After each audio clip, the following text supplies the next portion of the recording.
It's also Severe Weather Awareness Week, so this is another severe weather type-oriented question from Shelley in Whitehall. And Shelley wants to know, how and why do some thunderstorms produce damaging wind? Well, there's a couple of mechanisms that allow thunderstorms to produce damaging wind, and know that most do not. It's only the rare severe thunderstorms that do.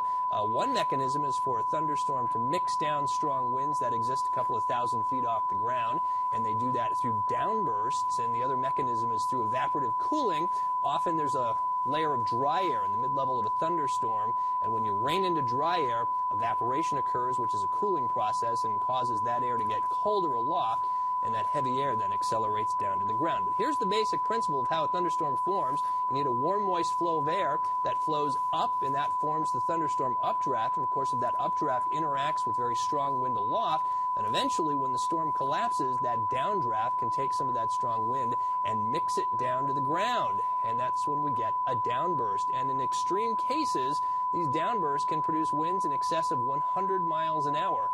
And when you get a downburst that strong, you obviously get a lot of damage near the ground, and a lot of people misinterpret that damage as being caused by a tornado, thinking that only a tornado can produce, major tree damage, power line damage, and damage to roofs and structures.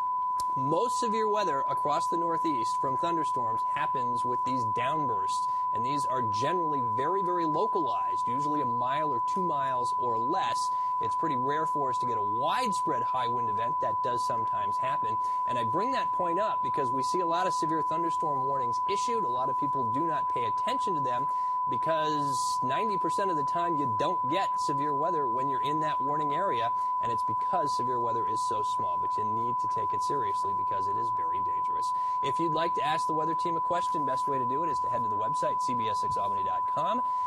Go to the weather section, then click on the Ask the Weather Team link, and you can submit your weather questions there. Certainly the takeaway there, I think, out of all of that is the fact that you really need to pay attention to those alerts because you just don't know where it's going to happen. And even if you don't get it, consider yourself lucky because somebody is in a very small part of the area. All right, good lesson. Thank you very much.